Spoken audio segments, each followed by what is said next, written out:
Master గారు, SP Balasubrahmanyam గారు కలిసి పాడిన పాటల్లో ఇప్పటికీ ఎప్పటికీ ఆణిముత్యం ఏకవీర చిత్రంలోని ప్రతి రాత్రి వసంతరాత్రి అనేటువంటి పాట. నిజం చెప్పాలంటే ఈ పాటని దేవులపల్లి వారు ఈ చిత్రం కోసం రాసిన పాట కాదంట. తాను ఎప్పుడో రాసుకున్నటువంటి ఓ వలపు గీతాన్ని ఇస్తే నిర్మాత దర్శకులు అదే పాటని స్నేహగీతంగా మార్చుకొని ఈ చిత్రంలో వాడుకున్నారంట. మహదేవన్ గారి స్వరకల్పంలో ఇద్దరు గంధర్వ గాయకులు దేవులపల్లి వారి పాటకి జీవం పోశారు. ఆ పాటతో ఇప్పుడు మన ముందుకు వచ్చేటువంటి గాయకుల్ని పిలిచే ముందు చిన్న అప్రస్తుత ప్రసంగం ఒకటి చేస్తాను. ఏకవీర సినిమా విడుదలైనటువంటి తొలి రోజుల్లో ఇంటర్వెల్లో బయటకు వచ్చినటువంటి అక్కినేని అభిమానులు ఎన్టీఆర్ అభిమానులతో గురు మా ఎన్టీఓడి సినిమా ఎలా ఉంది అని అడిగితే వెంటనే అక్కినేని అభిమానులు ఏమాత్రం తడుముకోకుండా చెప్పిన సమాధానం ఏమిటో తెలుసా? చాలా బాగుంది గురు, తెలుగులో తీస్తే ఇంకా బాగుండేది అని. అభిమానుల చురకలకేం కానీ మనం మాత్రం ఈ పాటలోకి వెళ్ళిపోదాము. ఈ పాటని పాడడానికి వేదిక మీదకి ఆహ్వానించేస్తున్నాము శ్రీ ఎస్పి బాలసుబ్రహ్మణ్యం గారిని అండ్ కళ్ళు మూసుకొని వింటే ఘంటసాల గారు పాడుతున్నట్టుగా ఉండేటువంటి మిత్రా గారిని.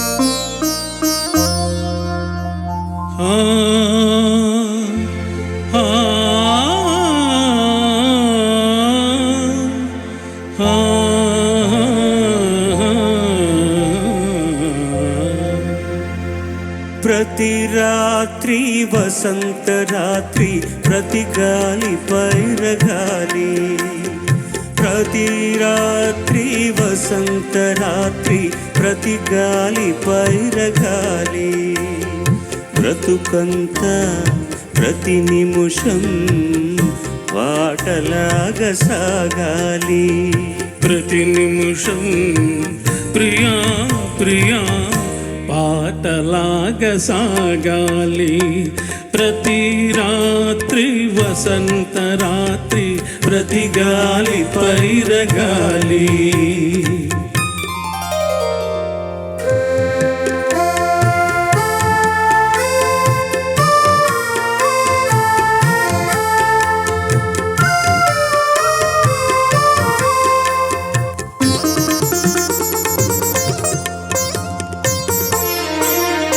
నీలో నా పాట కదలి, నాలో నీ అందమెదలి, నీలో నా పాట కదలి, నాలో నీ అందమెదలి, లోన మల్లె పొదల పూలెన్నో విరిసి విరిసి, లోన మల్లె పొదల పూలెన్నో విరిసి విరిసి, మన కోసం ప్రతి నిమిషం మధుమాసం కావాలి, మన కోసం ప్రియా ప్రియా మధుమాసం కావాలి.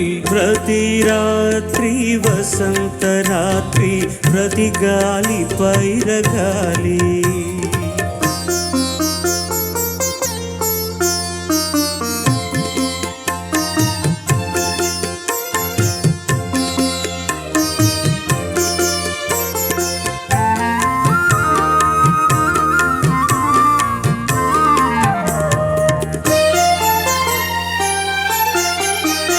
ఒరిగింది చంద్రవంక ఒయ్యారి తారవంక, ఒరిగింది చంద్రవంక ఒయ్యారి తారవంక, విరదాజి తీగ సుంత జరిగింది మా విచెంత, విరజాజి తీగ సుంత జరిగింది మా విచెంత, నన్ను చూచి నిన్ను చూచి వనమంతా వలచింది, నన్ను చూచి ప్రియా ప్రియా వనమంతా వలచింది.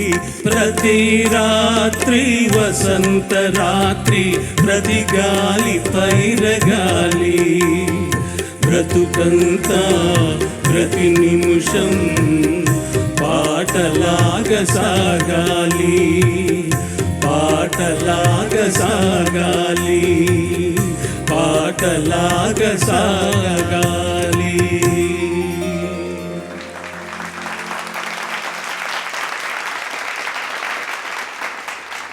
ఆపాత మధురమైనటువంటి ఆ మాధుర్యాన్ని మరోసారి ఇక్కడ వినిపించినందుకు బాలుగారికి అలాగే మిత్ర గారికి ధన్యవాదాలు తెలుపుకుంటూ, ఆనాటి జ్ఞాపకాలు ఏవైనా ఘంటసాల మాస్టర్ గారితో పాడింది మాతో షేర్ చేసుకోవాల్సిందిగా బాలుగారిని. ఆయన పెద్ద మనసుకు ఈ పాట రికార్డింగ్ ఒక నిదర్శనం. ఆ రోజుల్లో రికార్డింగ్లు అంగరంగ వైభవంగా చేసేవారు. ఇక్కడ ఉన్నారు మహానుభావులు, పెద్ద పెద్ద నిర్మాతలు, దర్శకులు. ఒక ముహూర్తం అంటే ఎంత అందంగా ఉండేదో. అందరూ నిర్మాతలు వచ్చేవాళ్ళు, ఒక పెళ్ళిళ్ళు లాగా జరిగేది. పాత్రికేయులు అందరూ ఉండేవాళ్ళు. అప్పుడు టెలివిజన్ ఇవన్నీ లేదు. అందులో డిఎల్ నారాయణ లాంటి నిర్మాత విజయ గార్డెన్స్లో మధ్యాహ్నం 2 to 9 కాల్ షీట్ వేసి మాకెందుకు సినిమా ప్రపంచం అంతా అక్కడ ఉన్నట్టు అనిపించింది అనమాట. ఆ రోజున రంగురంగు దీపాలు, తోరణాలు, ఎందుకు చెప్పాలండి. అందులో బాలసుబ్రహ్మణ్యం పెద్ద ఆయనతో కలిసి పాడుతున్నాడు. మహాదేవన్ గారి పాట, దేవులపల్లి వారి పాట అనేటప్పటికీ తండోపతండాలుగా వచ్చారు జనం. ఈ ముందర మీరు వినే ఉంటారండి, ఆలాపనలు వస్తాయి. మాస్టర్ అస్వస్థతలుగా ఉన్నారు ఆ రోజున.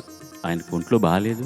ఆయన ముహూర్తం కాబట్టి రికార్డింగ్ చేయాలని వచ్చారు. అలాగే ఆయన వాయిస్ రూమ్లో కూర్చుని పాడుతున్నారు, నేను నుంచుని పాడుతున్నాను. ఆయన పక్కన నుంచోడానికే నాకు మోకాళ్ళు వణుకుతున్నాయి. అప్పుడు నాకు 69 అంటే 23 సంవత్సరాలు నాకు వయసు. అప్పుడు ఈ మొట్టమొదట నా ఆలాప్ అయిన తర్వాత ఒక చిన్న బిట్ వచ్చి తర్వాత ఆయన ఆలాప్ వస్తుంది. ఆయన ఊపిరి తీసుకోవడానికి ఇబ్బంది పడుతూ ప్రతిసారి ఆ ఆలాప్ దగ్గర టేక్లో కట్ అయిపోతుంది. లైవ్ రికార్డింగ్ కదా. ఒక 4 సార్లు అయ్యాక ఆయన మైక్లోనే మహాదేవన్ గారిని పిలిచి, బాబు మహాదేవన్ గారు, నేను ప్రతిసారి కట్ చేసినప్పుడు ఈ కుర్రాడు మొదటి నుంచి ఎందుకు పాడి వాడిని ఇబ్బంది పెట్టడం ఎందుకు చెప్పండి, ఓసారి తీసేద్దాం, కావాలంటే నా పోర్షన్ విడిగా తీసుకుందాం మళ్ళీ అన్నారు.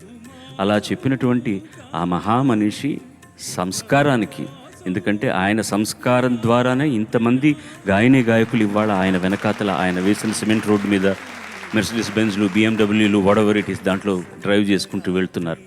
అంత మహానుభావుడు సరసన పాడడం ఒక గొప్ప విశేషం. అయితే ఇవాళ కరెక్ట్గా 10 రోజులైంది ఈయన డిశ్చార్జ్ అయ్యి ఓపెన్ హార్ట్ సర్జరీ చేసుకుని. రాలేనన్నా కూడా మేము పట్టుబట్టి స్వరాభిషేకంలో ఆయనతో కలిసి పాడాలి అన్న ఒక తాపత్రయంతో పిలిచినందుకు వచ్చి పాడారు మీరు. మాకు అంతకంటే కావాల్సిందే లేదు. చాలా చాలా సంతోషం.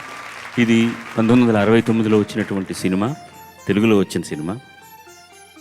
మీరు అన్నారు కదా, మొట్టమొదటిసారి నారాయణ రెడ్డి గారు ఈ సినిమాకు సంభాషణలు రాశారు.